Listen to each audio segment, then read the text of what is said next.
Bem, boa tarde a todos então. Bem-vindos a esta primeira mesa redonda da ATAP. Hoje nós temos o privilégio de ter entre os nossos sócios a esmagadora maioria dos melhores treinadores portugueses.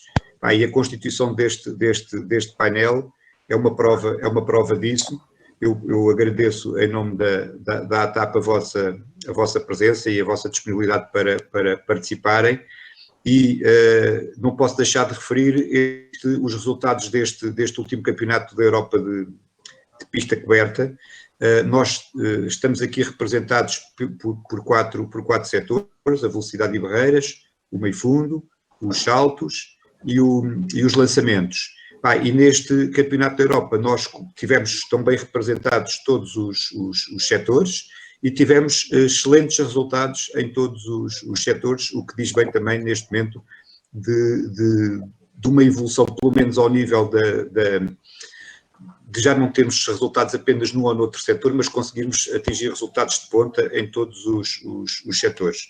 Este Campeonato da Europa, mais do que as três medalhas de ouro conquistadas, e que fizeram com que estes campeonatos ao nível das medalhas fossem os melhores de sempre para Portugal num Campeonato da Europa de pista coberta. Nunca tinha acontecido ganhar três medalhas de ouro e termos uma posição daquela classificação que fazem por medalhas de segundo lugar, mas mais do que isso, a prestação global da seleção foi muito, muito boa. Foi a primeira vez que nós conseguimos passar aquela barreira dos 25% de atletas do quarto dos atletas a conseguirem chegar à competição e fazerem lá o seu season best. Nós tivemos 44% de atletas portugueses, 7 em 16, que fizeram a sua melhor marca do inverno nos campeonatos, e isso diz muito da qualidade dos treinadores que os prepararam para essa prova. Desses 7 season best, 2 foram recordes nacionais e 3 foram recordes pessoais. Portanto 5 foram recordes pessoais dos atletas.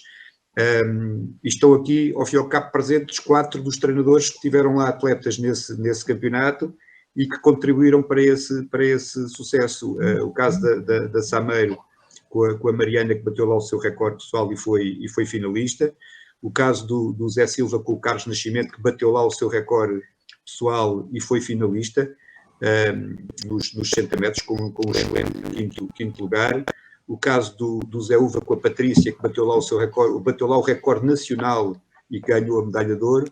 E o caso do Paulo Reis, que mesmo não tendo batido lá o recorde, ficou muito perto, ganhou a medalha de ouro também, a Oriol, e tinha batido, na prova anterior, tinha batido o recorde nacional e um recorde nacional que foi a melhor marca mundial do ano no lançamento do peso. Portanto, foi realmente uma participação extraordinária. Os treinadores que estão aqui tiveram os atletas ao seu mais alto nível nessa competição, daí os meus parabéns, e leva-me diretamente ao tema que aqui estamos, que é o que tem a ver com o taper. O taper, ao fim e ao cabo, é uma preparação com o objetivo de subir o pico de forma e de subir a forma do atleta com vista a uma grande competição. Na literatura, o taper varia entre os 4 e os 28 dias, portanto, há aqui assim uma diferença muito grande em termos do número de dias em que podemos utilizar o taper. Penso que no caso da pista coberta deve ter sido sempre um taper mais curto, até pelas próprias características da época de pista coberta. E a primeira questão que eu poria a todos é o que é que vocês acham que é a importância do taper na preparação do atleta para uma grande competição, e neste caso específico deste campeonato, até porque é muito recente e tivemos um grande sucesso e todos vocês tiveram sucesso com os vossos atletas, que taper fizeram? Começava pelas senhoras e pela Sameiro.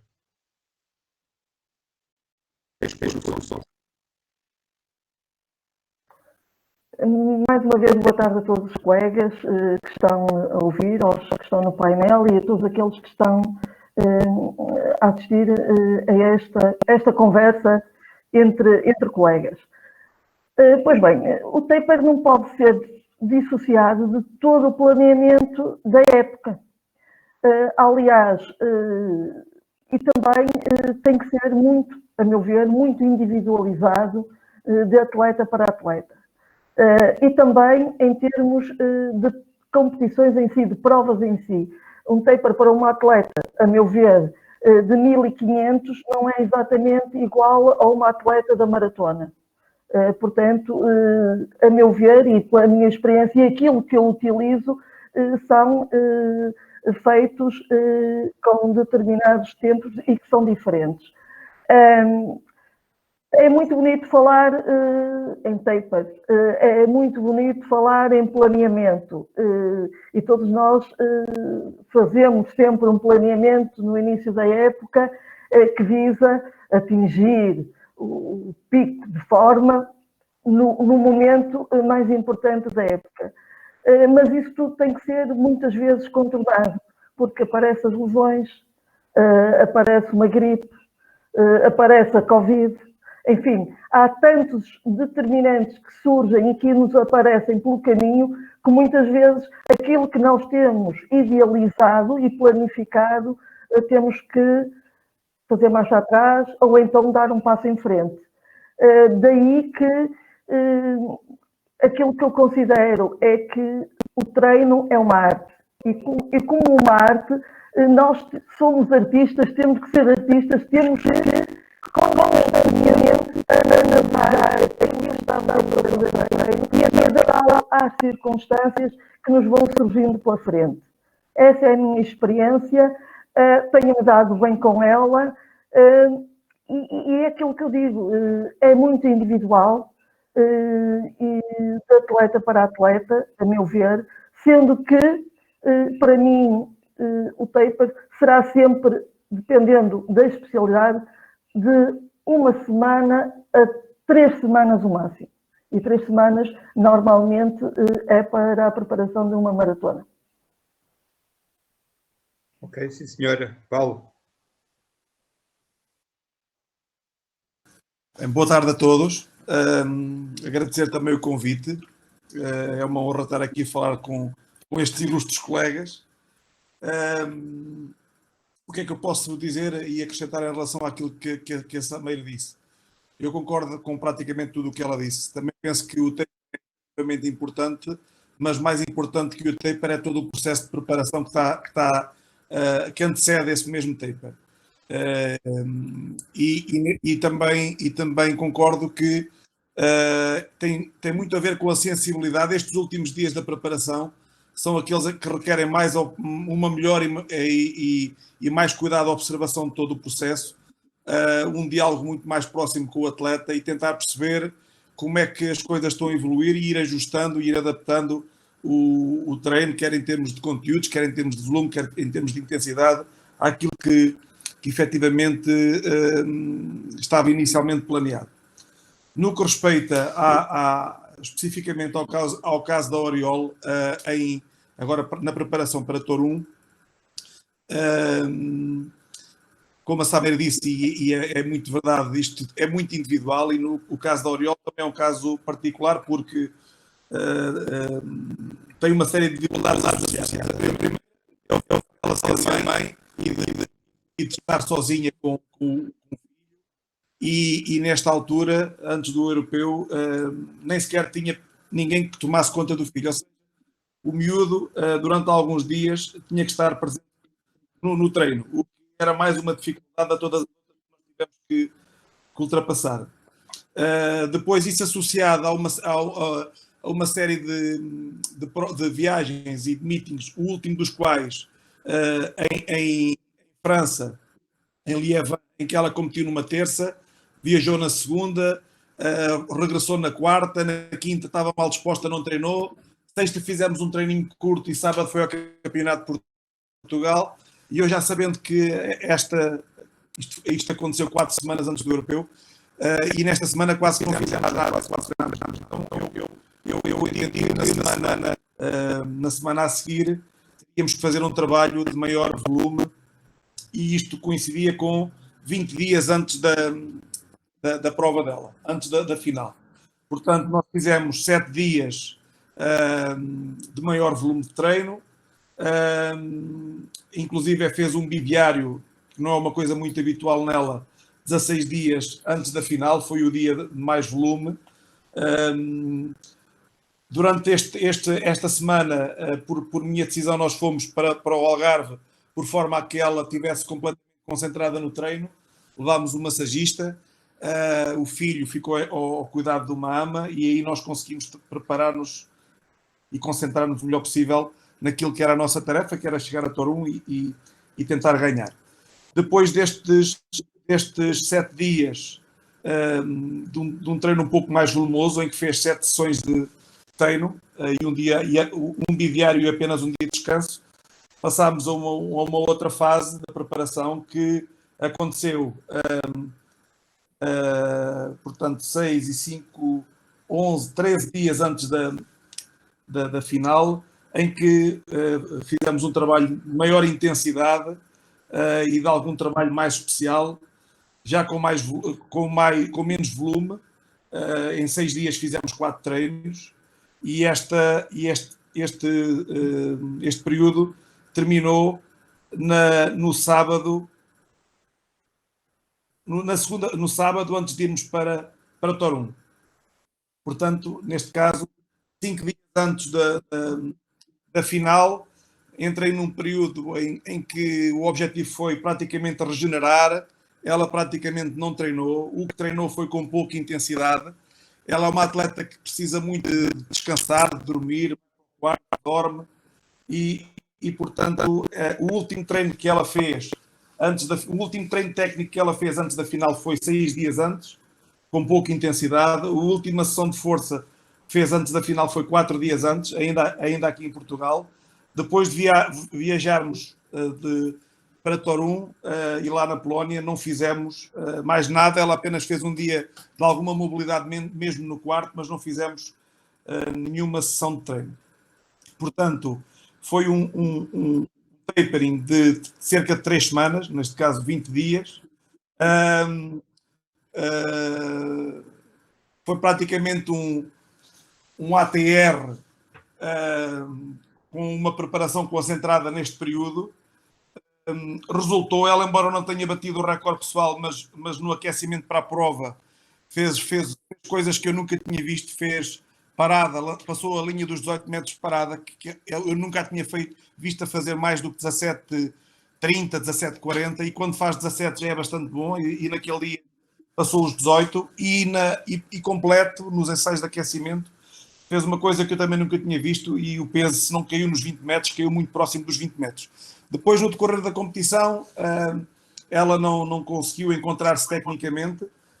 Claro que o facto do atleta estar em forma é apenas um pressuposto para ele fazer um bom resultado, não é? Porque muitas vezes o atleta está em forma e depois, nestes momentos, não consegue materializar essa forma num bom resultado, ou por causa do stress, ou no caso das provas, por causa do clima. No caso dos lançamentos, o vento tem muita influência nos lançamentos mais leves, não é o caso da pista coberta, e portanto, e depois há aqui a dificuldade também, normalmente, nas qualificações dos concursos, com os 3 ensaios, que criam aqui uma dificuldade acrescida, fazem com que, por exemplo, pelo menos nestas qualificações, seja difícil o atleta estar a bater recordes pessoais ou a fazer a melhor marca da época. Portanto, basicamente, para já, é aquilo que tenho para dizer, e depois há aqui mais coisas que certamente vamos discutindo, mas passo a vez ao próximo. José Uva.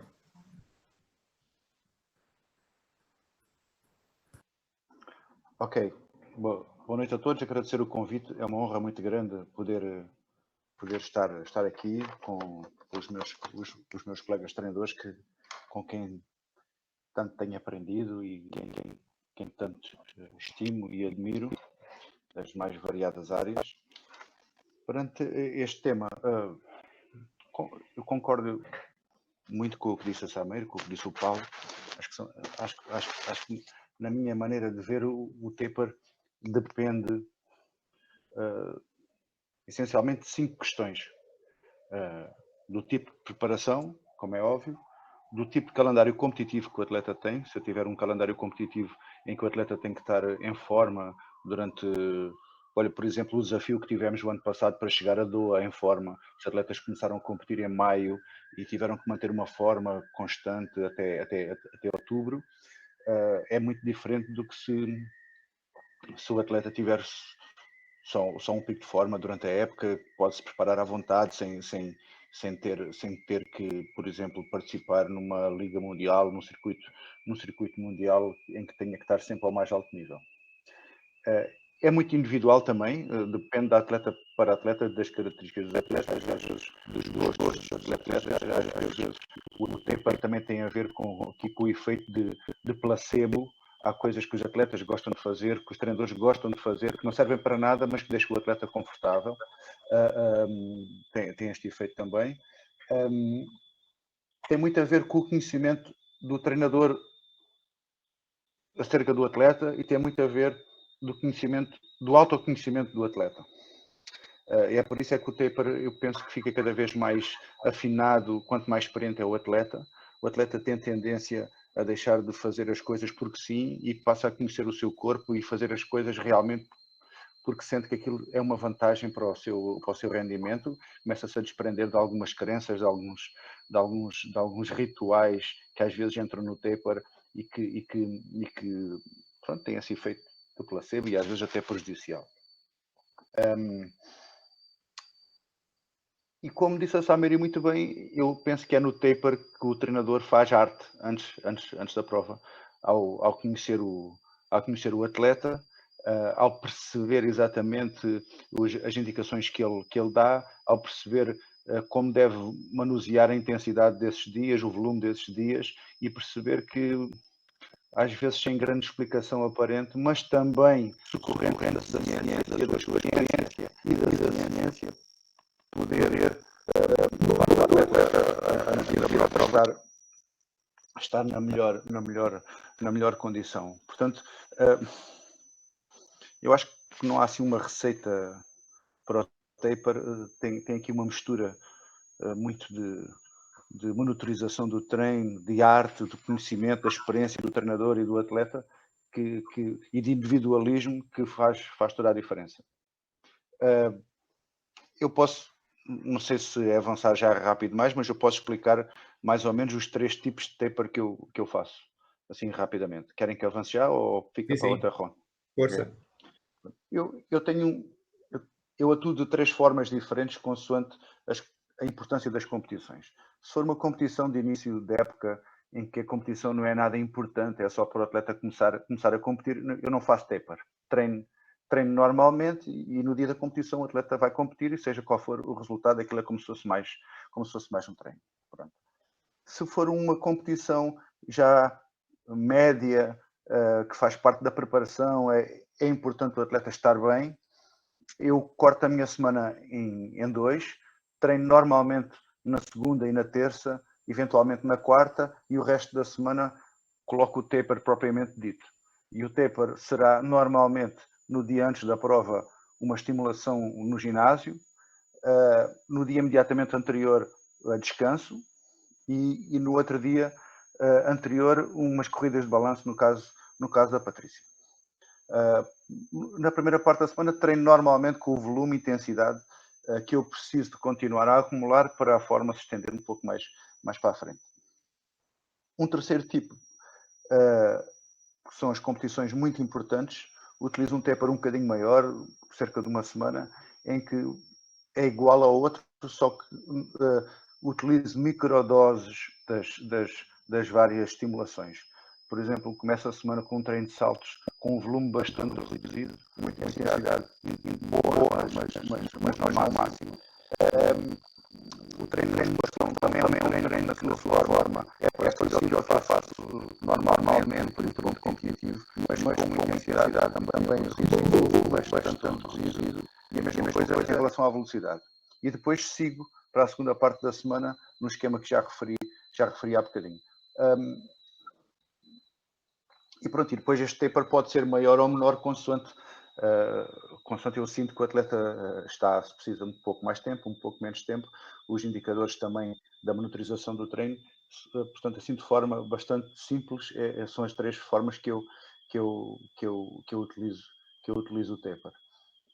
Quando o período competitivo se estende por muito tempo e a atleta faz várias provas importantes, por exemplo, se a Patrícia faz várias ligas diamantes antes de uma prova importante, às vezes este tipo de microdoses mais o taper na segunda parte da semana pode se estender por 1, 2, 3, 4 semanas, sempre acompanhadas de monitorização da força, da velocidade, para perceber em que estado é que está a forma e se for preciso, em algum momento, fazemos algum treino de maior volume ou de maior intensidade para poder manter a forma em níveis aceitáveis e ela não descer rapidamente de forma indesejada. Sim, rapidamente, sem grandes detalhes, é o que eu penso sobre isto. Sim, senhora. José Silva.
Zé Silva, a força máxima foi quantos dias antes da prova?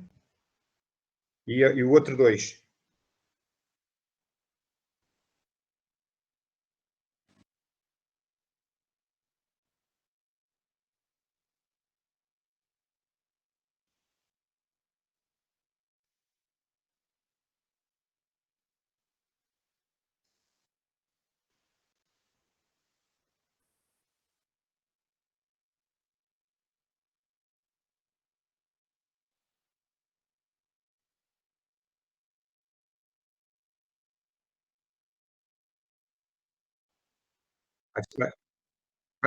Vai ser nos Jogos Olímpicos. Ora bem, epá, eu em resumo daquilo que vocês disseram, eu tive aqui a tomar umas notas e punha a primeira coisa, que penso que todos disseram isso, é que o taper só resulta se a preparação anterior estiver bem feita, porque senão não há qualquer hipótese, não é? Não é para milagres.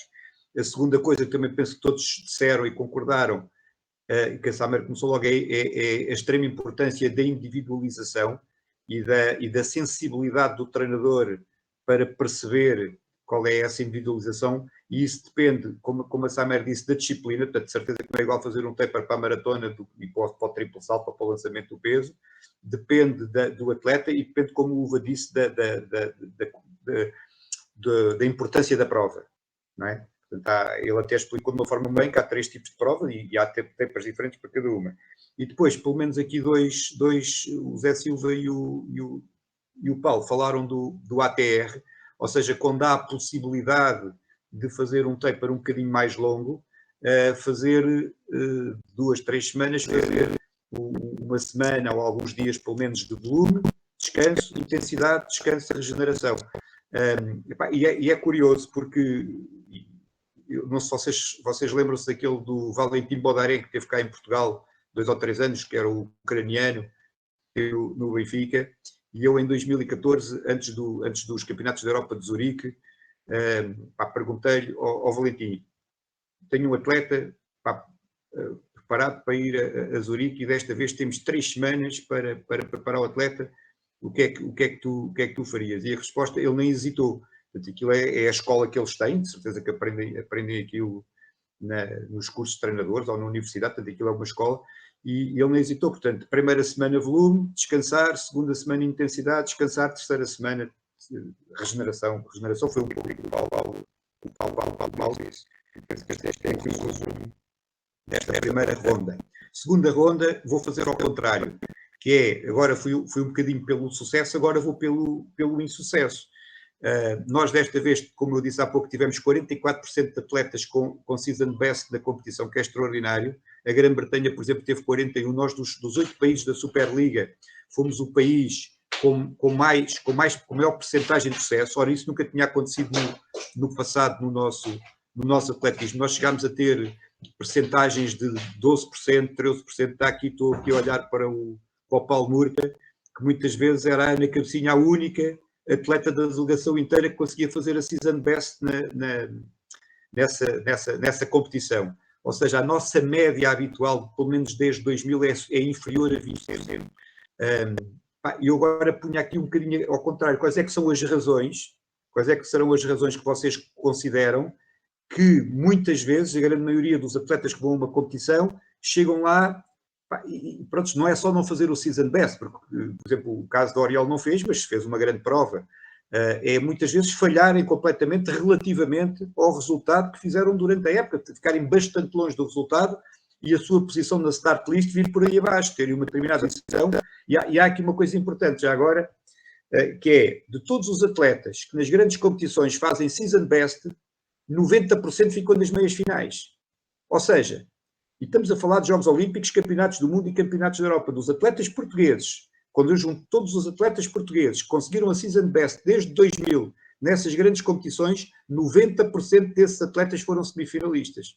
Daí, eu estar a dar aqui, a relevar e a dar ênfase a isto, porque chegar a uma competição e fazer a melhor marca do ano, praticamente dá quase garantia que o atleta fica nos 16 primeiros. Portanto, aqui a pergunta agora era ao contrário, o que é que acham que é os defeitos, ou o que é que nós não devemos fazer para evitar que o atleta chegue lá e se afunde completamente no momento mais importante da época.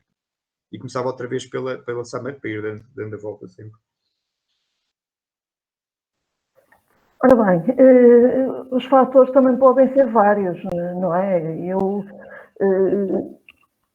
Naquilo que me diz respeito, na área que eu treino mais atletas, que é o meio fundo, há uma coisa que pode ser determinante, que são o facto de maioritariamente, nestas grandes competições, as corridas são táticas. Ora bem, se as corridas são táticas, claro, dificilmente se fará os recordes pessoais ou os melhores marcas de época, ou o que quer que seja. Esse, no meio fundo, é um dos fatores.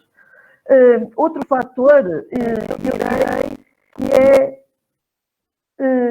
o excesso competitivo de alguns dos nossos atletas. E um outro fator ainda é os atletas que andam à procura dos mínimos, preparam-se para fazer mínimos, não se preparam para a atenção ao Campeonato do Mundo ou aos Jogos Olímpicos. Daí que nós vemos com alguma frequência que quando os atletas andam à procura dos mínimos sistematicamente, normalmente, nem sempre isso acontece, mas chegam à grande competição e falham. Portanto, ou os atletas fazem os mínimos naturalmente, como de passagem, digamos assim, em termos de preparação, e podem chegar à grande competição e fazer efetivamente bons resultados, ou então se andam à segunda, à quarta, à sexta, ao domingo, a tentar mínimos, dificilmente, e quando os conseguem já estão completamente esgotados, dificilmente chegam ao campeonato nas melhores condições para obter esses mesmos resultados. Daí que eu penso que os mínimos devem ser feitos e os mínimos dos anos anteriores devem ter validade e os atletas terão que mostrar efetivamente que estão em forma, mas não ter a pressão de ter que fazer mínimos. Eu dou um caso concreto este ano que aconteceu com a Mariana Machado. A Mariana Machado tinha mínimos aos 1.500, tinha mínimos aos 3.000 metros. No entanto, este ano também foi um ano atípico. A Mariana só teve antes do europeu, teve 2 provas antes, mas ainda no período, que eu direi que foi no período de preparatório, que foi em dezembro, 2 provas que ela fez,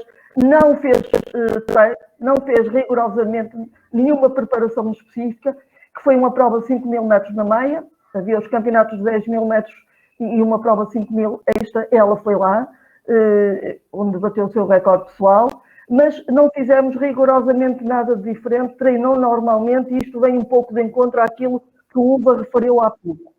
Depois, também em dezembro, fez uma prova de 2.000 metros em pista coberta, exatamente a mesma coisa, bateu o recorde regional, mas não reduzimos, fez parte, digamos assim, da preparação. Depois, quando chegou ao período que nós pretendíamos que efetivamente ela fizesse resultados, teve apenas uma competição em Barcelona, 1.500 metros, que ficou a 37 centésimos da confirmação dos mínimos, porque a Federação exigia que a atleta voltasse a fazer mínimos. A marca de referência era exatamente igual aos mínimos. Portanto, ficou a 37 centésimos, já pusemos de parte a ideia até nos campeonatos natural. Não havia provas. Dificilmente ela sozinha iria conseguir fazer os mínimos.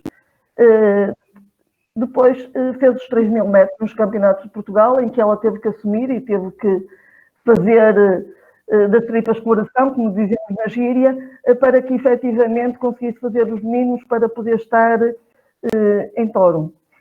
Sendo que a preparação dela este ano foi bastante atribulada, até porque nos campeonatos de Portugal ela até correu de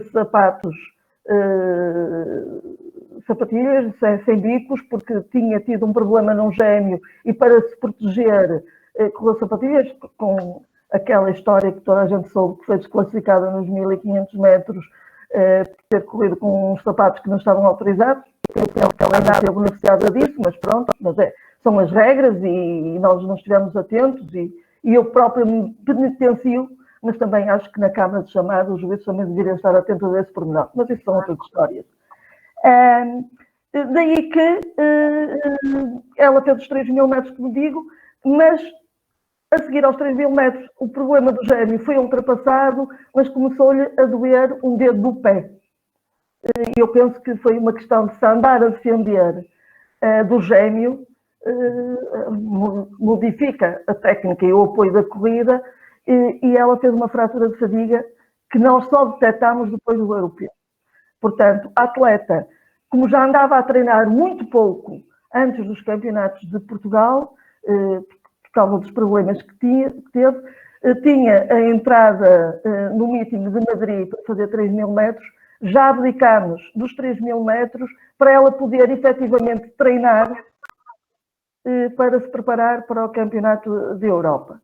E assim foi ao Campeonato de Europa, como vocês sabem, na eliminatória esteve muito bem, na final não esteve bem, mas isso deveu-se, e nós tínhamos, aliás, eu e ela, a certeza que se eventualmente passasse à final, a final poderia não correr bem, porque fazer 2 provas seguidas, com a falta de treino que vinha tendo há um mês atrás, com certeza que em termos de resistência ela isto ia ressentir o que se veio a concretizar. Chegou a Portugal, eu suspeitava fratura de fadiga, o médico dizia que não podia ser. O facto é que ela foi claramente para fazer uma análise da arte e efetivamente comprovou que estava com fratura de fadiga. Daí que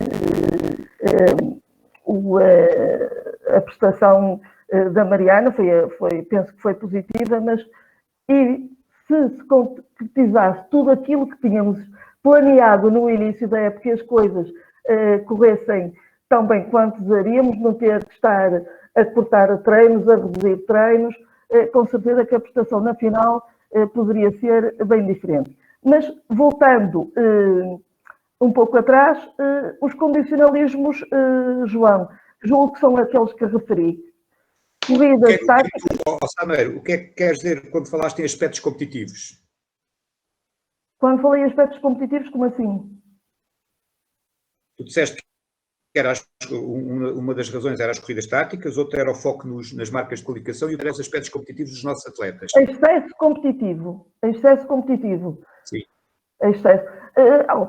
Isso é frequente de ver, principalmente nos fundistas, que competem demais, a meu ver. Isto é a minha opinião. Agora pode ser a opinião dos colegas, mas em minha opinião os fundistas, não direi todos, mas a grande maioria competem excessivamente. Ok. Paulo. Bem, o que eu posso dizer em relação a isto? Há aqui uma especificidade também nesta dos adversos e dos adversos nas grandes competições e nós avaliarmos ou não o êxito por isso. Na minha opinião, obviamente. Primeiro porque isso depende de muitos fatores e efetivamente é óbvio que se algum atleta chegar a uma competição da época, faz logo pelo menos o season, não é? E portanto há disciplinas que pela sua natureza e pelas vezes que os atletas as fazem a probabilidade de fazerem um season best numa grande competição é muito maior, porque eles se calhar fazem 1, 2 ou 3 provas da época.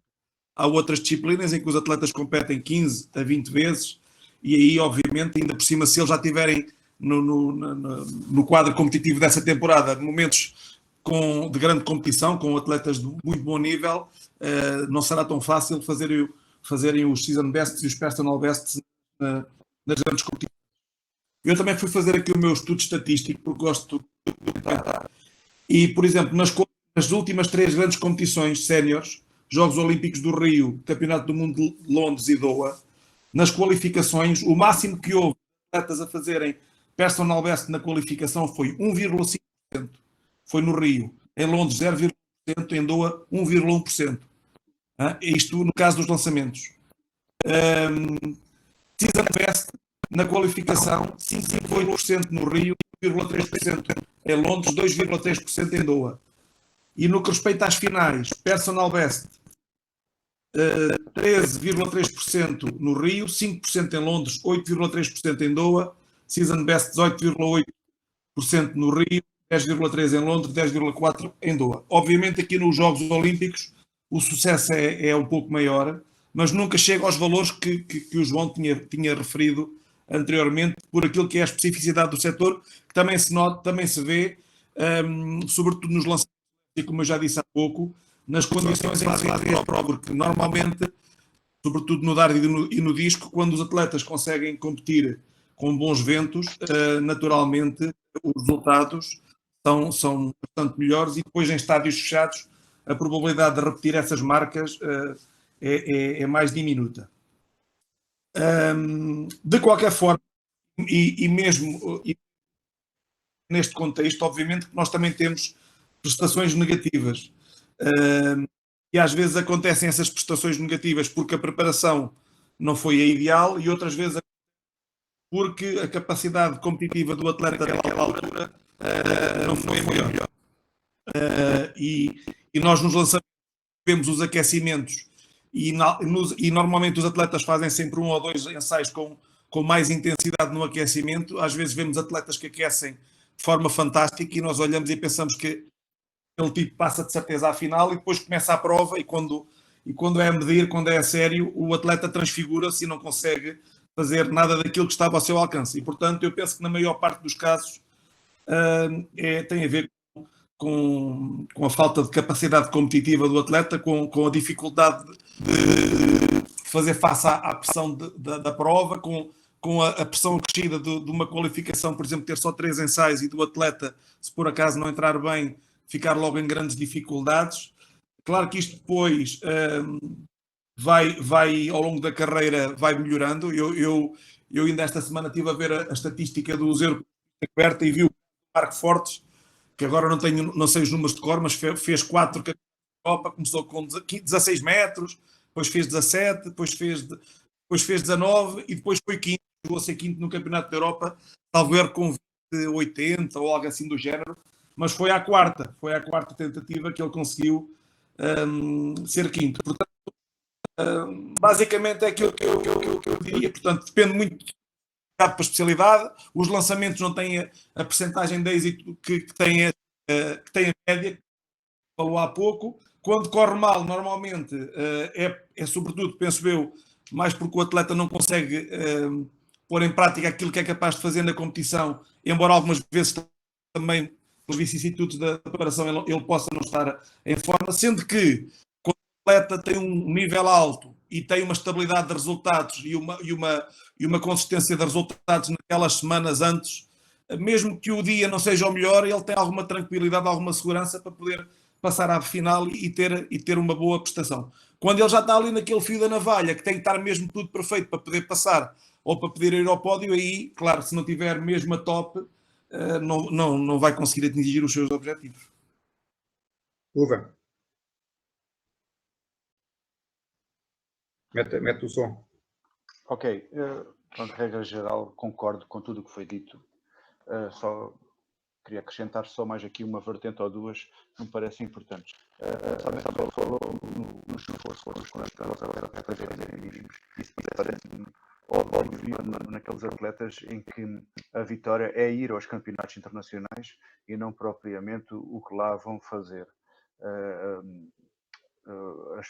Portanto, os treinadores investem no número de competições, na intensidade do treino, seja no que for, e depois têm dificuldade em ter uma prestação do mesmo nível que já conseguiram antes de irem. Isso parece nítido, especialmente nos atletas jovens, até nos campeonatos internacionais jovens.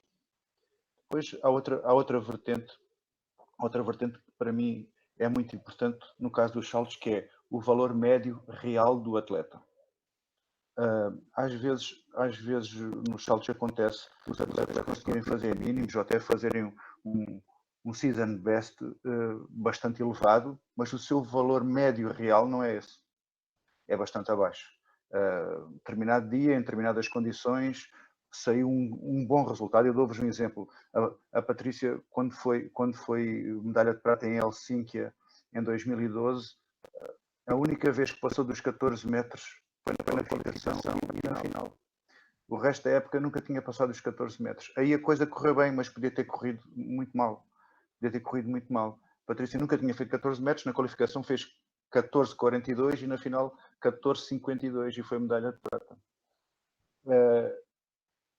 O valor médio dela não era esse, e aí, talvez porque ela reage bem psicologicamente às circunstâncias, a pista ser rápida, o vento a favor, pronto, qualquer coisa, entre elas também a minha forma de planear, é óbvio, né? Mas o que eu digo é que há circunstâncias em que tudo corre bem, mas onde eu me procuro basear é no número de vezes que a atleta salta aquele resultado, né?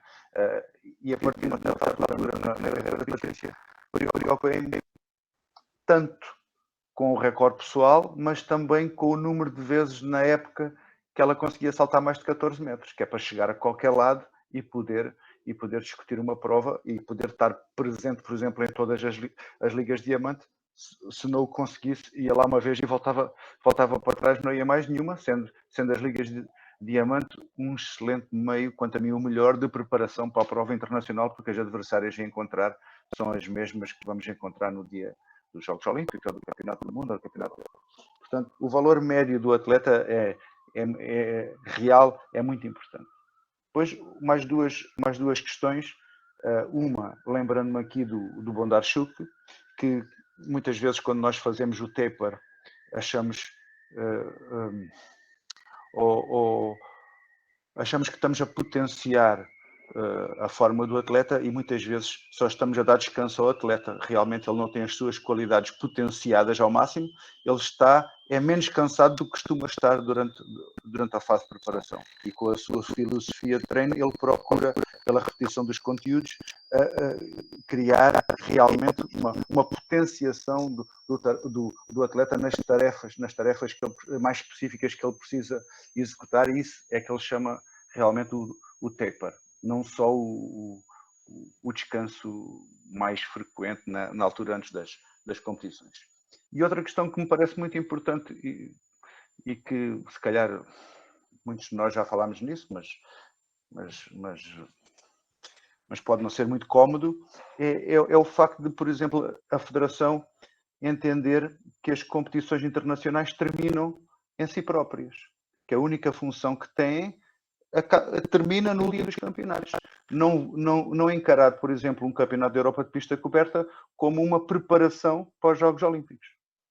E então, muitos atletas revelam falta de experiência internacional porque fazem mínimos e são atirados aos lobos sem grande experiência e depois, com certeza, ficam mais nervosos, reagem mal à pressão. Eu acho que devia haver aqui uma filosofia de quem toma decisões que, por exemplo, os campeonatos a nível europeu que permitissem os critérios de escolha de atletas, que permitisse construir atletas para que no futuro eles pudessem ter experiência, ter capacidade de reagir à pressão e não apenas rezar para que eles fossem fortes psicologicamente. Contribuir para que realmente eles fossem, porque o Nelson Neva, a primeira vez que foi aos Jogos Olímpicos, ficou em último, foi criticado por isso, e depois foi campeão olímpico. O Paulo referiu agora o exemplo do Marco Fortes, que chegou a ser quinto classificado no lançamento da Europa depois de alguns insucessos. Parece-me uma questão muito importante, mas que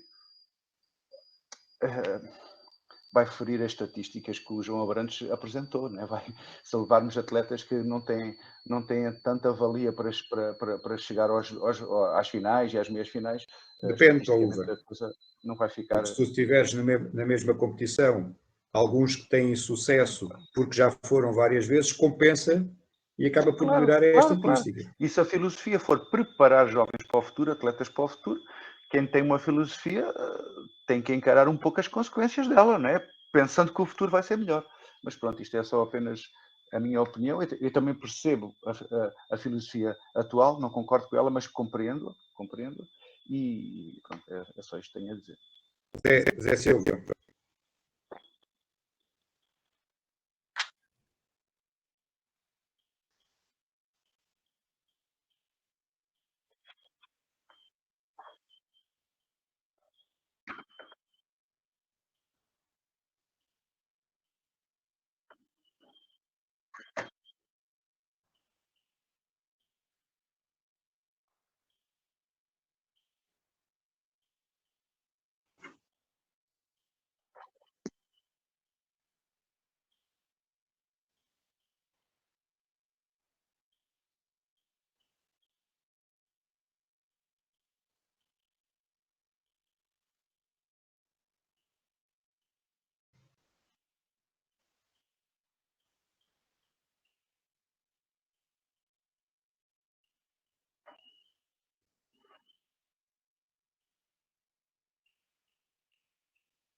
Ora bem, então.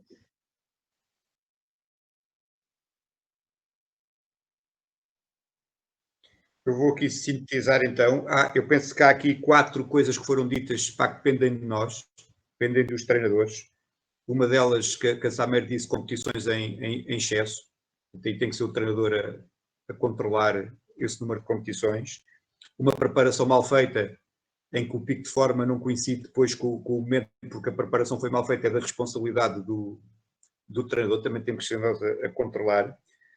Dar uma maior consistência ao atleta, ou seja, ao valor, aquilo que o Uva disse, o valor médio do atleta ser o suficiente para conseguir pelo menos passar a eliminatória, para depois estar na final a tentar fazer o seu grande momento. Também penso que depende do treino e do treinador. E isto que o Zé Silva disse, que é muito importante, que é uma preparação específica para as condições específicas da prova, a temperatura, a hora em que a prova se vai disputar, o clima, tudo isso, também depende do treinador. Depois temos aqui uma coisa que é inevitável, que é a marca de qualificação.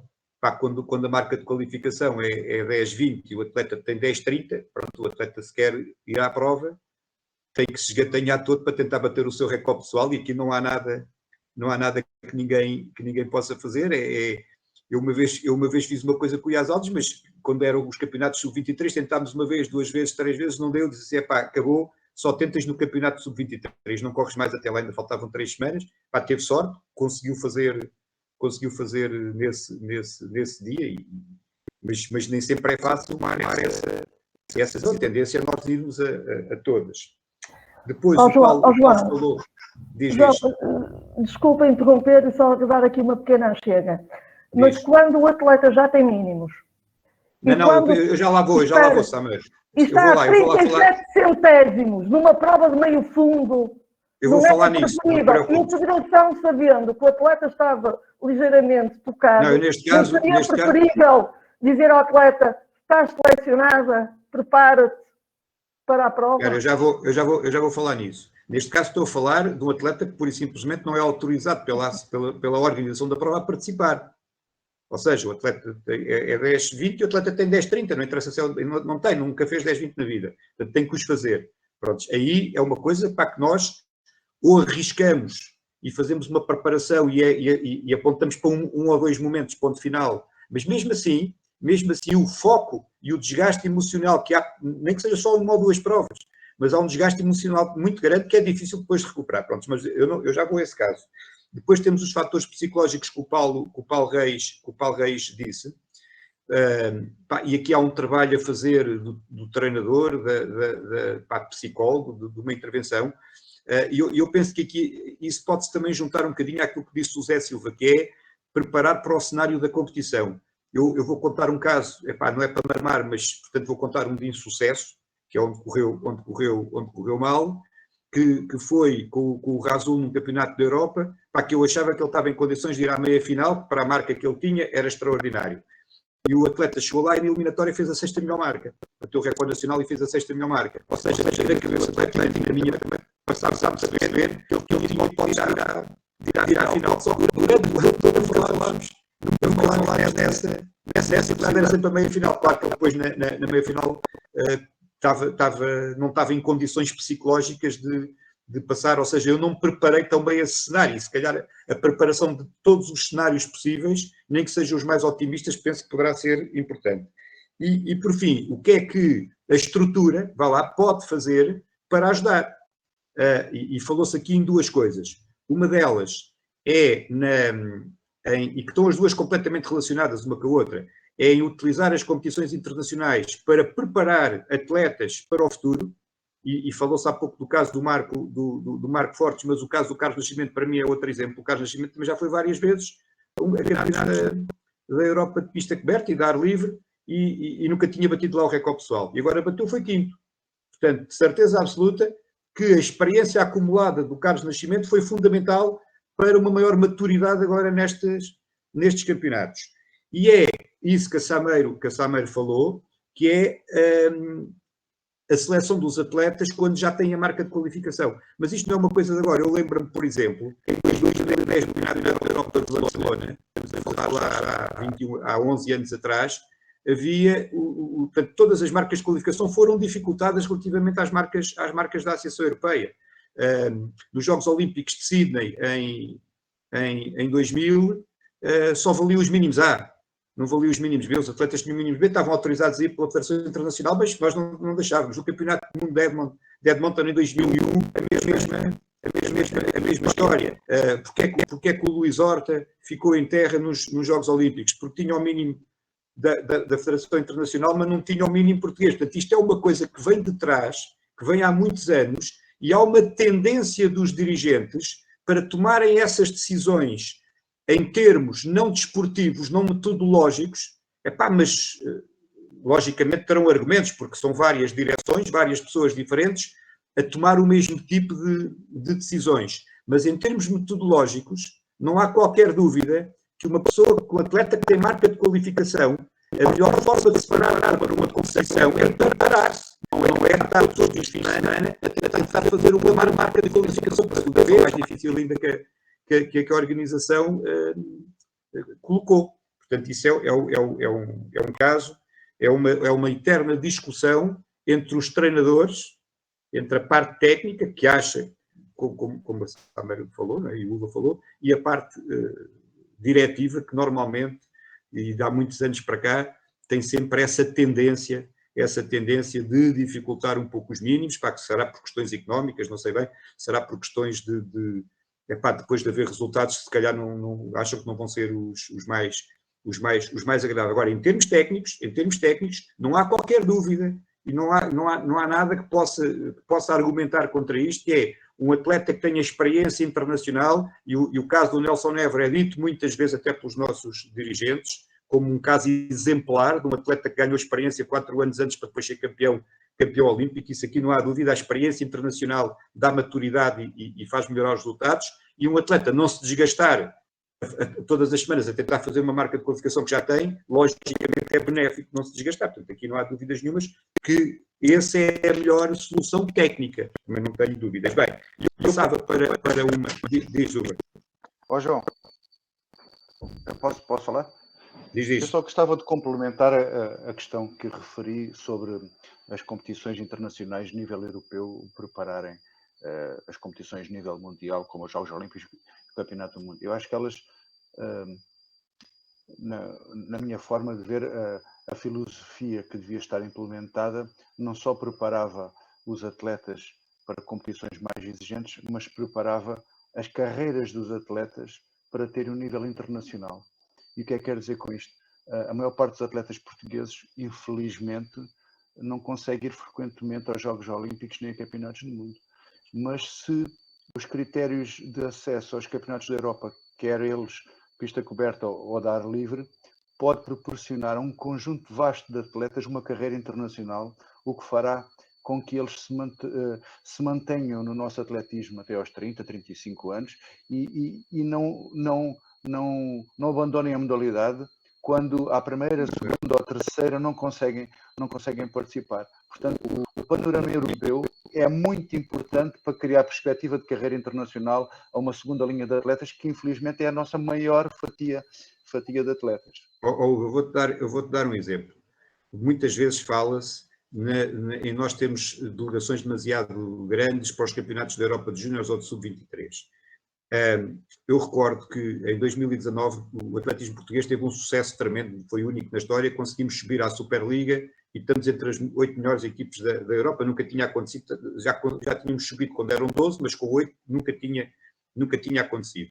Uma das razões que eu acho para que isso aconteceu foi uma evolução muito grande do meio fundo.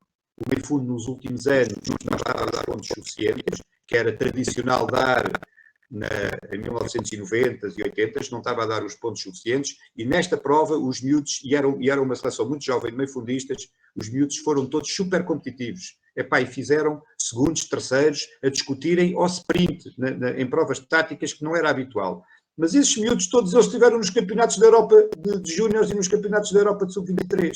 Ou seja, eles já tinham uma experiência nacional, mesmo alguns que não ficaram muito bem classificados, e há uns que ficaram, a Mariana Machado, o Nuno Pereira ficaram muito bem classificados nessas provas, mas mesmo os que não ficaram tão bem classificados, já tinham essa rodagem internacional, e nós agora estamos a beneficiar de estar na Superliga, porque demos a oportunidade a esses jovens de participar em competições internacionais e habituarem-se a competir a um determinado nível e com provas táticas onde eles não são os melhores, como muitas vezes acontece em Portugal. Portanto, eu aí também não tenho grandes dúvidas. Vais passar para outra questão que a Samer abordou, que é o excesso de competições. Vou pôr aqui duas coisas. Uma delas é este inverno foi o inverno que menos se competiu em Portugal, por duas razões. As nossas provas foram quase todas anuladas, durante quase um mês não houve provas, portanto as pessoas mesmo que quisessem não podiam competir, e depois disso os meetings internacionais também muitos foram anulados, e mesmo quando não foram anulados tinha algumas dificuldades, tinha que fazer o teste para ir, o teste de Covid para ir, portanto os nossos atletas nunca competiram tão pouco como aconteceu agora nesta época de inverno. Vocês acham que isso pode estar associado a também estes bons resultados que tivemos, e pode ser aqui uma dica para os treinadores também, quando fizerem o seu planeamento, e já agora para os próximos Jogos Olímpicos também terem cuidado com esse excesso de competições? Samer? Ora bem, nem 8 nem 80, não é? Quando eu digo que, por norma, um grande número de atletas, no caso do meio fundo, compete em excesso, é verdade, mas também não competir, não conseguir preparar as grandes competições da forma que o seu treinador e que eles próprios desejariam, também não é benéfico. Eu penso que no meio termo é que estará a razão. Eu gostaria, e não tivesse acontecido o que aconteceu à Mariana ter a lesão, gostaria com certeza que antes dos campeonatos de Portugal a Mariana competisse, fizesse 1 ou 2 meetings de nível para poder efetivamente competir, porque infelizmente em Portugal, na pista coberta, ela não tinha adversárias que lhe permitissem fazer bons resultados e que colocassem as corridas com andamentos que supostamente iria entrar no Campeonato da Europa. Portanto, eu não considero que tenha sido benéfico para a maior parte dos atletas não haver competição, quer interna, quer externa, mas que para alguns atletas foi possível verificarem que não competindo tanto, fizeram melhores resultados do que no período anterior ao Covid. Portanto, para alguns atletas, aqueles que efetivamente competiam excessivamente, agora conseguiram fazer resultados bastante interessantes, não tendo competido aquilo que normalmente competem. Paulo? Sim. Então, o que é que... Eu estava a ouvir o João a falar, agora, não na intervenção de há pouco. E recordei-me da entrevista que eu deu hoje do Corta-Mato. Provavelmente alguns terão visto na Bola TV. Eu vi o Corta-Mato e vi a entrevista dele, e ele disse que sentia-se muito bem, estava a competir pouco, e isso fazia com que ele se sentisse melhor, porque nos anos anteriores os ciclos de treino eram sempre interrompidos, porque havia sempre alguma competição que aparecia e ele tinha que ir às provas e ia interrompendo aqueles ciclos de treino. E este ano, como não tinha acontecido isso, ele tinha levado as coisas muito mais certinhas e sentia-se mais bem preparado. E, efetivamente, eu penso que tem que haver aqui algum equilíbrio entre a necessidade de competir e fazer algumas provas a alto nível e a dificuldade de não se preencher, porque os atletas têm responsabilidades com os clubes, têm responsabilidades com a seleção nacional, depois têm os meetings, eles são profissionais e têm que ganhar a vida, e às vezes é difícil também dizer que não quando há a possibilidade de, além da questão desportiva, também associar-se aqui a algum ganho económico, e portanto gerir isto faz com que seja...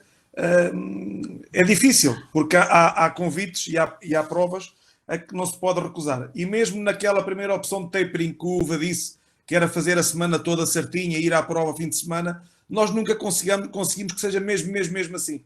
Porque a prova é prova, e o atleta, tendo prova ao sábado, na sexta-feira, se calhar já não faz bem tudo o que tinha que fazer, já há ali alguma intensidade em que ele se corta um pouquinho, e na quinta-feira se calhar também já está a ajustar um pouco porque não gosta de ir à prova, mesmo não sendo importante, e fazer um mau resultado, e portanto, tudo isto conjugado faz com que haja mesmo sempre aqui algumas quebras na preparação.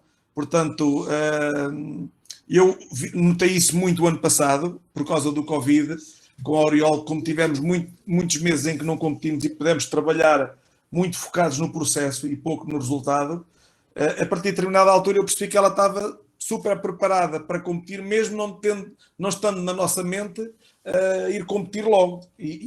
Pronto, e a partir daí foi o que foi. Ela conseguiu passar 2 vezes os 19 metros e acho que foi ali o ponto de mudança na carreira dela, foi o confinamento e, sobretudo, depois do confinamento do ano passado, o trabalho que fizemos muito tranquilo, sem grandes pressões, por causa de termos objetivos competitivos e dar este salto qualitativo.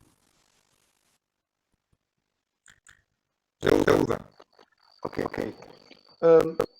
Eu gostava de começar por dizer que muito importante para podermos criar forma no atleta para que ele possa estar no melhor do melhor no campeonato é o plano competitivo condicionar o plano de preparação e não ao contrário.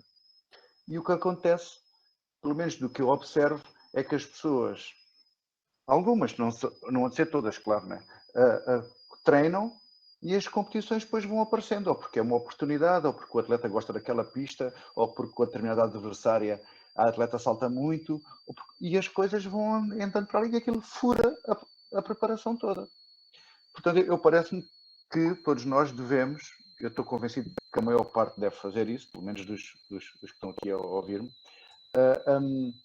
deve criar um plano competitivo, perceber quantas provas é que a atleta precisa para fazer um bom resultado, solicitar ao manager, ao calendário nacional, das datas em que existem provas, e por isso é que é muito importante que o calendário saia com a maior antecedência possível para as pessoas poderem planificar, e depois seguir o plano. E só fazem provas quando está planeado, não fazem provas porque chove, ou porque o atleta gosta, ou porque a pista é rápida, etc. Eu sei que também sou um privilegiado, posso escolher as provas que a Patrícia vai, e que nem toda a gente tem este privilégio, mas pode prever e pode ter um plano A e um plano B. Eu posso planear uma Liga Diamante, não entro nela, mas posso ter uma data alternativa, a mesma data, um dia ao lado, ou um dia à frente ou atrás, para outro meeting inferior.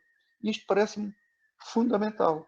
Se isto não acontecer, andamos a navegar à vista, não andamos a fazer bom trabalho. Agora, em relação à questão que tu puseste, eu também concordo com a Sameiro, acho que nem 8 nem 80. No caso da Patrícia, eu sei que antes da quarta, quinta, sexta prova, no máximo, a Patrícia faz o melhor resultado da época. E que depois é capaz de manter algumas provas nesse nível. Portanto, este ano a Patrícia, antes do europeu, teve 2 provas. Portanto, eu estou plenamente convencido que se ela pudesse ter mais 2 ou 3 provas, podia fazer melhor do que fez. Aliás, quem observou a prova da Patrícia na final, acho que consegue facilmente perceber isso. Agora, pode haver aqui questões que nós não dominamos, questões psicológicas, o atleta já acha que não vai fazer nada de jeito, fica sem pressão e salta mais, mas não me parece que seja por aí.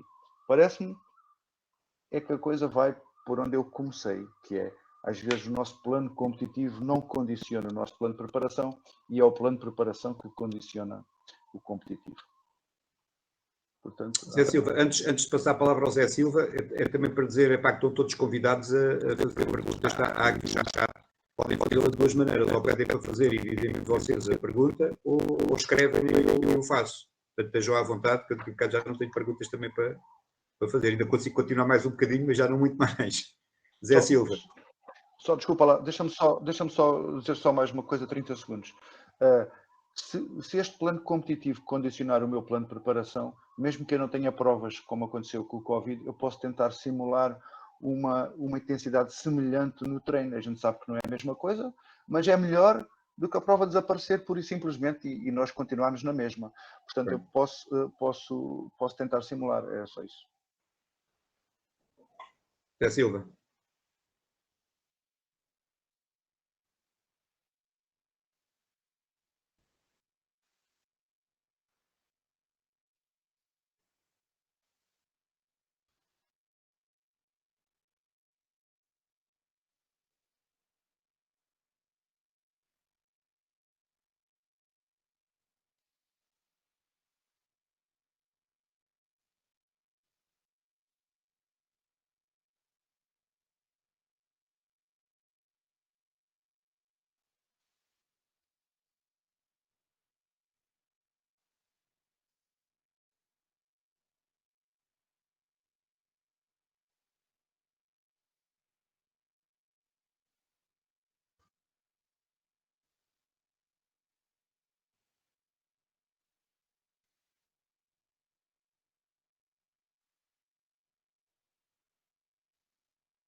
Eu agora ia passar para perguntas mais individualizadas, e até porque vocês são de setores diferentes, e a Samar ia perguntar uma coisa que não sei se algum de vocês chegou a ler isto. O Sebastian Coe, quando era atleta, havia um treino que ele gostava sempre de fazer, acho que era 6 vezes 300 metros, aí com 3, 4 minutos de intervalo, antes das grandes competições. Portanto ia ser ali 3, 4 dias para ainda ter a sua recuperação, e fazia sempre aquilo a média, tudo abaixo dos 40 segundos, e quando fazia isso, ele sentia que estava eu li isso uma vez no artigo que ele treinava com o pai dele, ele sentia que estava preparado para uma grande competição. Tu também tens com os teus atletas um treino típico de intervalado, de séries, de repetições, que faças a X dias antes das grandes competições, e com esse treino ficas a saber o que é que vai acontecer? Olha o som. Eu basicamente não tenho um treino fixo para antes de uma prova para me dar indicações. Eu, durante toda a planificação e mesmo no período pré-competitivo, eu comparo o registro dos treinos que tenho com os anos anteriores na mesma altura. E aí já me dá uma noção daquilo que efetivamente os atletas estão a valer. E mais centésimo, menos centésimo, mais segundo, tem que levar sempre aos anos anteriores e faço a comparação. E, portanto, é aquilo que eu costumo dizer, é muito importante todas as ajudas que os treinadores têm das outras áreas, da biomecânica, da nutrição, da psicologia, todas são muito importantes. Mas temos que nos lembrar de uma coisa, o treinador é o mais importante de todos.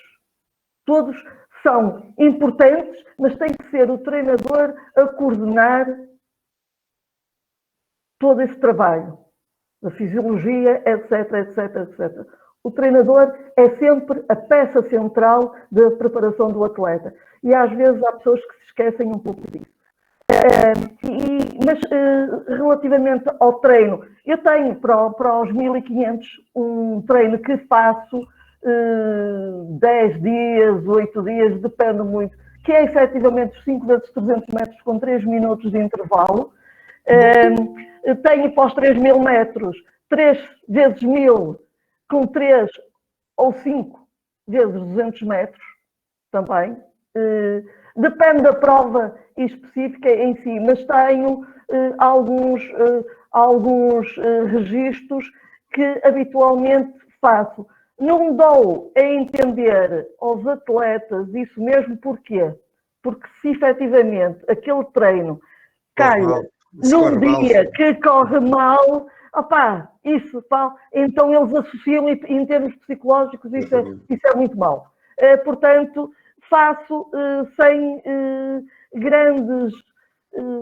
grandes conversas, sem grandes objetivos em si, relativamente a esses treinos. Na maratona eram 30 km, por exemplo, com algumas atletas, fazia 3 semanas antes da maratona, eu fazia um teste de 30 km, com a Manuela Machado eram apenas 15 dias, portanto, é isso que está a ver, por isso é que eu digo, o taper para alguns atletas, no caso da maratona, é 3 semanas, mas para a Manuela era 15 dias, eram 2 semanas apenas, portanto, é a individualização do treino a funcionar. Dependendo da prova em si, eu tenho sempre um ou outro indicador, um ou outro tipo de treino que habitualmente faço, sim. Estavas a dizer que se corre mal é o problema, mas também pode ser se corre muito bem. Às vezes fico com uma expectativa. Mas aí o treinador tem que, quando não tem psicólogo, tem que ser o próprio psicólogo do atleta e tem que fazer crer ao atleta que efetivamente, aliás, os atletas apercebem-se disso mesmo. Aqueles que já têm grande experiência de treino, os mais jovens nem tanto, mas aqueles que têm grande experiência de treino já se vão apercebendo disso mesmo. Mas quando a coisa não corre bem, temos que ser nós, treinadores, a dar a volta. E saber criar um outro treino mais à frente e às vezes até, porque não direi enganar o atleta, mas motivá-los e dar-lhes condições, dar-lhes um treino que eles gostam muito bem e se sentem muito à vontade para se motivarem e aí pá, fiz um grande treino. Enfim, temos que utilizar estratégias diversas conforme o atleta. Nós conhecemos os atletas e sabemos o que melhor se adapta a cada um deles. Claro. Eu agora, Paulo, eu já tive muitas competições internacionais fui companheiro de quarto ali do Paulo Reis, e uma das coisas que eu sei que ele gostava de fazer, pelo menos quando treinava a Irina, era cerca de 15 dias antes da competição, participar de uma competição, muitas vezes até era lá no Centro Nacional de Lançamentos em Leiria. Agora com o Oriol vais continuar a fazer esse mesmo esquema? São atletas completamente diferentes e eu também estou numa fase diferente da minha carreira. A Oriol é uma atleta que é muito difícil de prever aquilo que ela é capaz de fazer. E ainda há pouco estava a ouvir a Sameiro a responder à pergunta que tu fizeste e eu, antes de irmos antes de Karlsruhe, as histórias, mas agora antes do europeu, naquela segunda semana, quando quis pôr mais intensidade, eu tinha um treino que era, o treino era lançar 6 vezes acima dos 18 metros e o treino acabava. Epá, supostamente ela fez a parada no aquecimento número 1. 6 vezes acima dos 18 metros. E ela fez uns 20 e tal lançamentos e não conseguiu fazer 6 acima dos 18 metros. E eu pensei logo, olha, já fiz a maneira, pensava que isto era um objetivo fácil e que ia dar confiança, que isto não custa nada, não devia custar nada e agora não fez 6 vezes acima dos 18 metros. Eu já sei isso, não é? Eu também já sei que nós agora, na altura em que estamos perto das competições, convém a gente mensurar aquilo em que o atleta vai ter sucesso. Porque se nós pomos objetivos que o atleta não atinja e se pomos exercícios que o atleta não goste ou que não esteja preparado para ter sucesso, pá, estamos a dar um tiro nos pés. E então ela, no fim do treino, disse-me, mostrei-lhe os vídeos e disse, olha, estás a ver aqui, fizeste mal, tal, a comparar o treino com uma prova, e ela disse-me, coach, treinar é uma coisa, competir é outra. Eu não faço esses lançamentos a treinar, é só a competir. Pronto, epá, é uma atleta, ela não precisa de competir muito, nem precisa andar muito afinada no treino, porque ela chega à competição e tem uma força enorme e começam a fazer coisas que me surpreendem, porque ela em competição tem um nível que não tem nada a ver com o nível que tem a treinar. E por isso às vezes também cria alguma a ansiedade, porque estamos sempre na expectativa se aquela superação de que ela é capaz vai se manter sempre, não é? Porque não é um atleta que chega ali ao treino, faça 19, 19, 19, 19, isso dar-me-ia mais conforto como treinador. E é uma atleta que não é assim. A Irina, eu achava que competindo antes e fazendo um bom resultado, podia ganhar mais confiança, podia ir mais confortável, mas muitas vezes isso não acontecia. Porque, pronto, depois, quando temos uma qualificação, a história é outra, o contexto é outro, são 3 ensaios, e às vezes houve alturas em que não consegui que ela fosse bem preparada, mas houve outras alturas que foi, mas as coisas nem sempre correram bem, e portanto a estratégia tem que se adequar ao atleta e tem que se adequar quer na preparação, quer no quadro competitivo. A Oriol, se não competir 15 dias antes da prova principal, para mim não há problema nenhum, antes pelo contrário, eu já percebi que ela reage bem a isso, e se eu puder proteger de competir antes das principais provas durante 15 dias, 3 semanas, eu vou resguardá-la disso, porque ela precisa de acumular alguma energia, precisa de ter o seu foco, para depois colocar todo o seu pau no dia certo. Ok. Relativamente ao UVA, pronto, sabes que eu acompanho o atletismo, e nomeadamente então a Patrícia, que foi atleta da Joma, acompanho desde há muitos anos, desde infantil. E reparei, penso que os campeonatos da Europa de 2012 em Helsínquia, penso que foram um momento de viragem da carreira, na minha opinião, posso estar errado, um momento de viragem da carreira dela, não só porque ganhou uma medalha, a medalha de prata, numa grande competição internacional, porque a partir daí, nessa prova, a partir daí começou a acertar praticamente sem nenhuma exceção com o pico de forma na grande competição. Portanto, ela a partir daí chegou sempre às grandes competições, e mesmo quando não ganhou medalhas, foi quinta nos Jogos Olímpicos do Rio, porque as outras foram mais fortes, mas esteve em grande nível. Isto é verdade, e no caso de ser, o que é que alterou a partir daí? Teve a ver com o taper ou teve a ver com a preparação toda da própria época? Olha, eu acho que tem a ver um bocadinho com tudo e com mais algumas coisas além das que tu disseste. Mas já tem a ver também com a personalidade da Patrícia, que é uma pessoa confiante, talhada para os grandes momentos, que se agiganta nos grandes momentos, não se retrai, e isso é muito importante. Concordo perfeitamente com o Paulo. Estes momentos antes da grande competição, para dar confiança aos atletas, são úteis, mas os atletas que realmente confiam no seu trabalho, confiam no processo que foi feito e que têm uma autoestima elevada, gostam deles, mas não precisam deles, não vivem deles. Eu acho que a gente tem que criar isso mesmo para lhes dar aquele boost de motivação. A Patrícia, em 2010, não sei se tu te recordas, já foi finalista no Campeonato da Europa de Barcelona, assim um bocadinho aflita e tal, mas já chegou. E a medalha de Helsínquia realmente foi um momento muito importante. Nem eu nem ela estávamos à espera que ela ganhasse uma medalha, e foi o início de uma aprendizagem ao mais alto nível, em que eu também me apercebi que tinha que saber muito mais de preparação e também da alta roda do atletismo, porque é um meio muito específico e eu tinha que saber mexer-me nele. Eu não quero pensar que os tapers tenham grande influência, porque eu o que faço, o que planifico é pela minha lógica, pela todas as coisas que faço. Agora, altero frequentemente as coisas. Se num determinado treino eu tenho um taper planeado, se aquilo a determinada altura não me agrada, eu não tenho problemas nenhuns em mudar. E acho que nessa tomada de decisão é que está a riqueza do trabalho do treinador.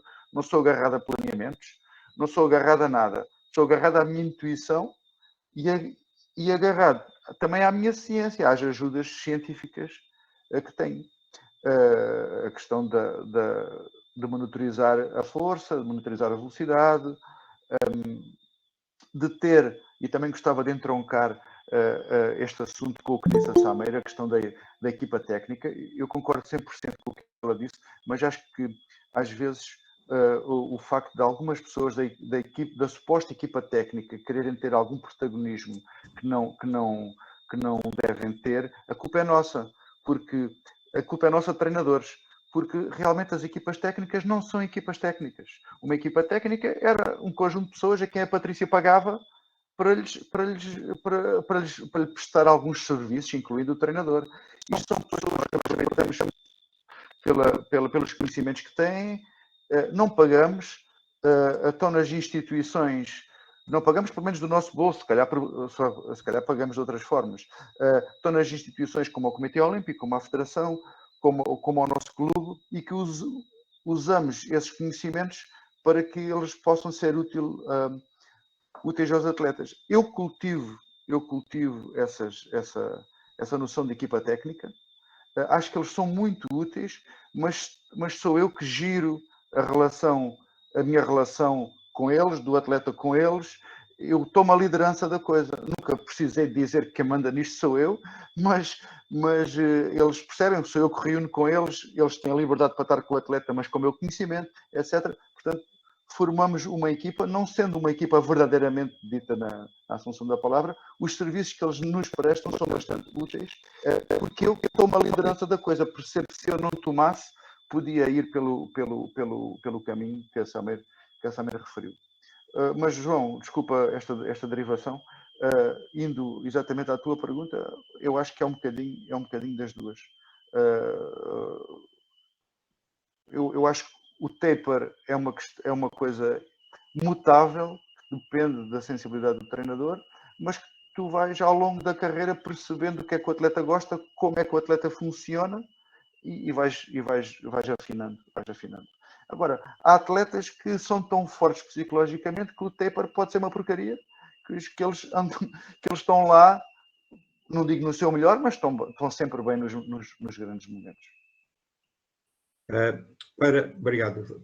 Para o Zé Silva, vou fazer aqui uma questão que muitas vezes é colocada. Ainda ontem tivemos aí um seminário lá da FMH e houve alunos que colocaram essa questão, que ainda é um bocadinho tabu a nível do treino. Tem a ver com o treino da força e colocar o treino da força antes da competição, colocar o treino da força no próprio aquecimento da competição. Sei que tu muitas vezes utilizas o treino da força até no próprio aquecimento. Gostava que falasses um bocadinho sobre a tua experiência e os benefícios que isso pode ter.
Fazes tipo teste do RM, é? Nesse dia?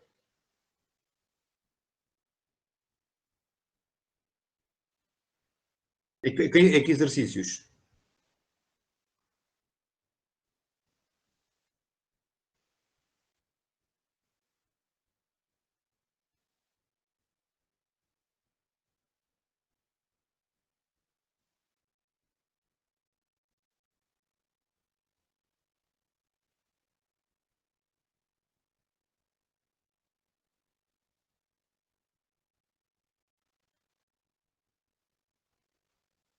Já agora, no meio disso, o que é que fazes para a corrida?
Mas no mesmo treino? E esse treino é que é 4 dias antes da prova?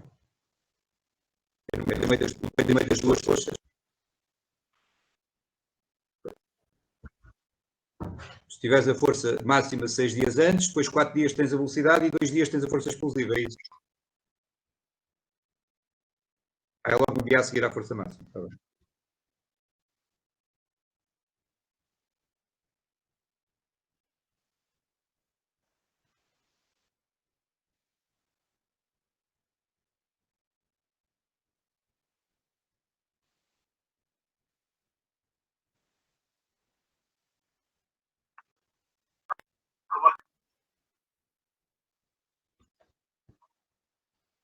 Sim, senhora. Pai, não sei se alguém tem perguntas que queira colocar.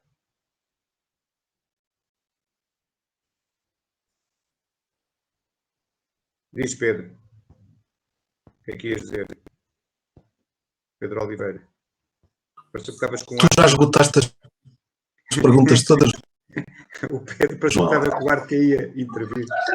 Não, estava a testar. Tu já esgotaste as perguntas todas? Sim, sim. Diz lá.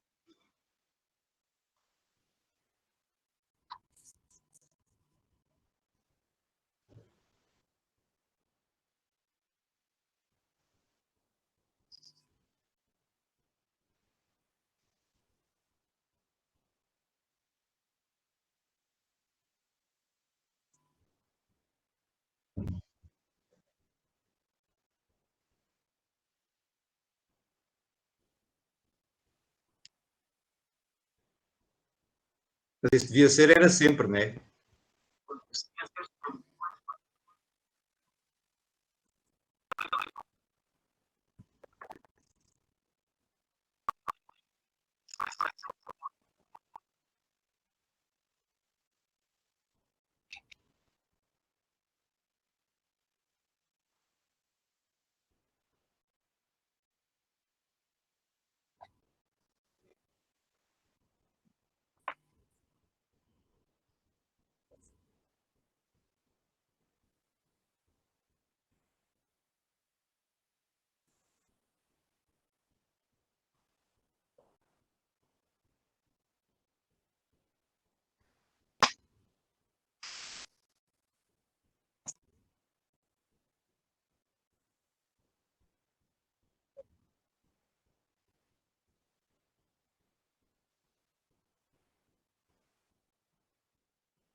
Posso fazer uma pergunta ao Zé Silva?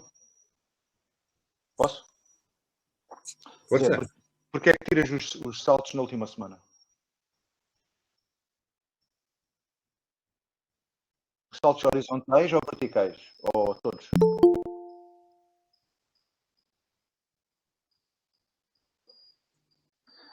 Achas que a força reativa demora mais tempo a recuperar?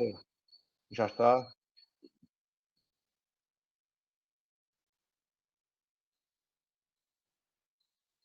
Ok. E se fosses fazer saltos, ele ficava um pouco fatigado em termos nervosos, juntamente com os outros estímulos muito neurais. Seria? Ok. Obrigado. O Paulo Luva quer acrescentar alguma coisa ao que já disseram, que acha que é importante? Paulo. Pai, queria dizer duas coisas. Primeira coisa, um fenómeno estranho, mas que me pôs a pensar, foi depois de virmos do Europeu, e a Oriol competiu na sexta-feira e já não fez mais nadinha, estava toda entusiasmada, pá, eufórica, e pronto, e decidimos parar. E ela ficou na dúvida se tinha que ir competir pelo Sporting ou não aos campeonatos de clubes. Chegou, foi só entrevistas e reportagens e compromissos sociais, uma tremenda. E, entretanto, o Sporting disse que ela tinha mesmo que ir ao campeonato de clubes, e ela disse: olha, vou lá fazer um lançamento e não faço mais nada. Disse: epá, não, isso não é correto, tens que dignificar a competição, vais lá, fazes 4 ensaios, fazes o melhor que puderes, mas não vais agora fazer um e parar, não gosto nada disso. Ok, e chegou lá e fez 19,20 metros. Epá, isto é assim uma coisa que é difícil de explicar. Essa é a primeira questão. Segunda questão que eu queria contar é o seguinte: pá, entre muitos telefonemas de muita gente e mensagens que me deu os parabéns, recebi um telefonema especial na terça-feira, quando cheguei a Portugal, do professor Renato Carnaval, pá, que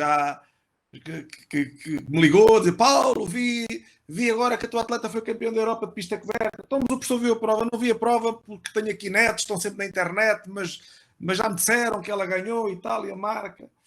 E depois disse-me assim: olha, Paulo, trabalha mais que pode sempre fazer melhor. Portanto, foi a melhor mensagem que eu tive depois do Campeonato da Europa, foi: trabalha mais, pode sempre fazer melhor. Portanto, olha, é com essa mensagem, com esse desejo, que eu vou começar amanhã um novo macrociclo. Uva. Eu queria só partilhar aqui um detalhe que confirma o quão pessoal deve ser o taper.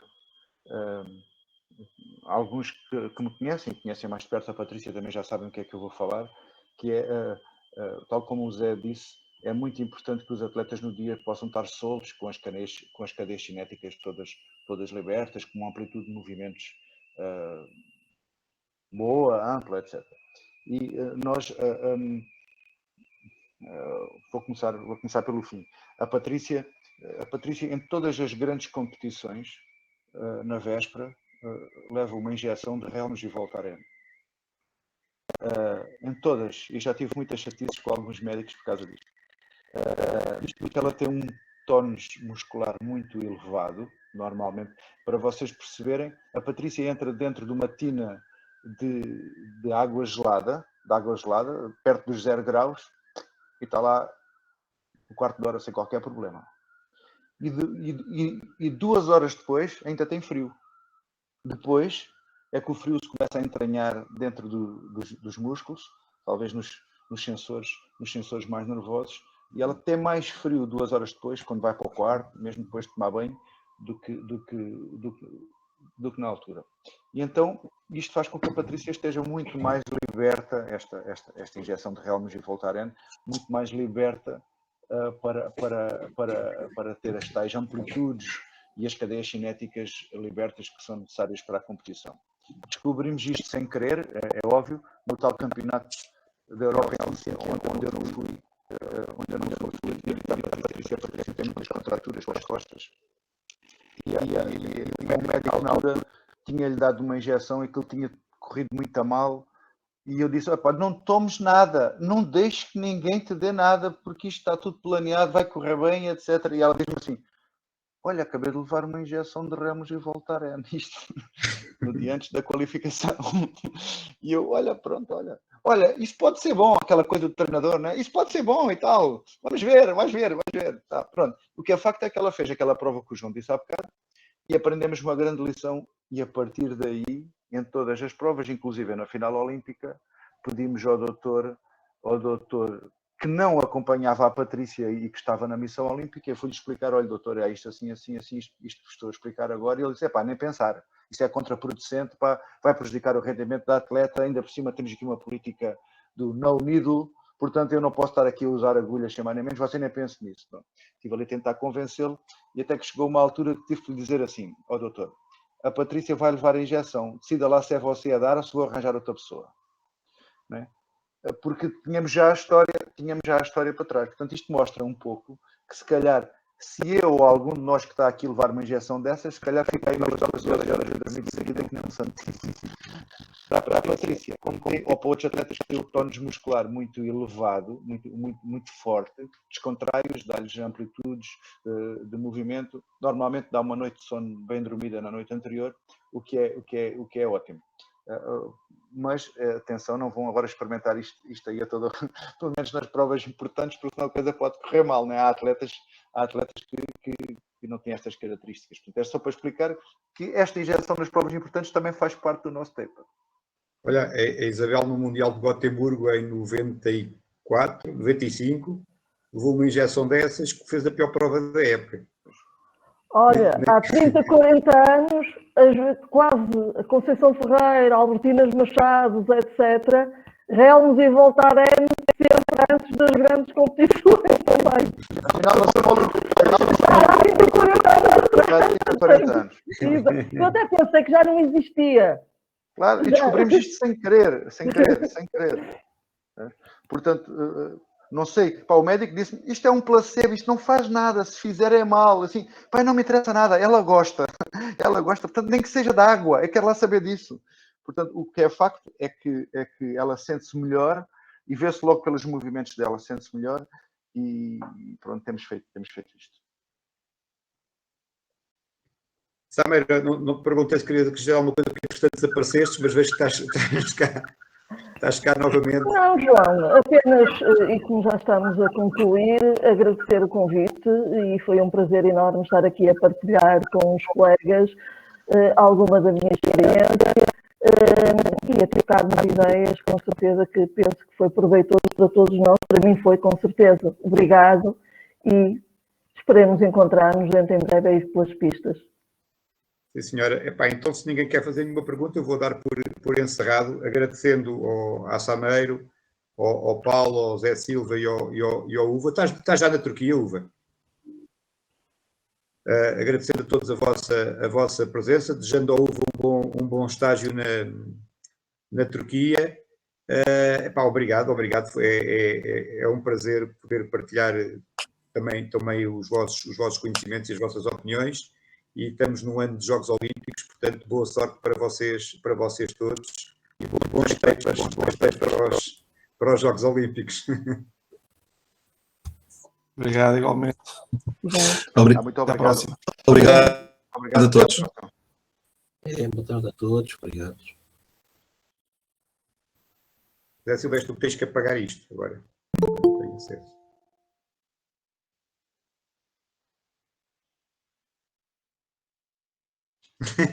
Já acabou.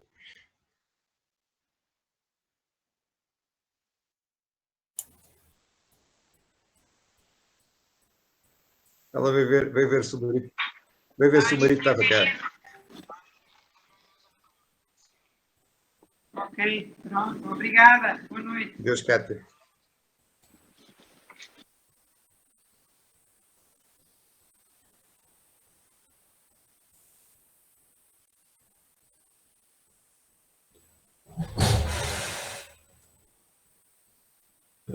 Está quase tudo fora.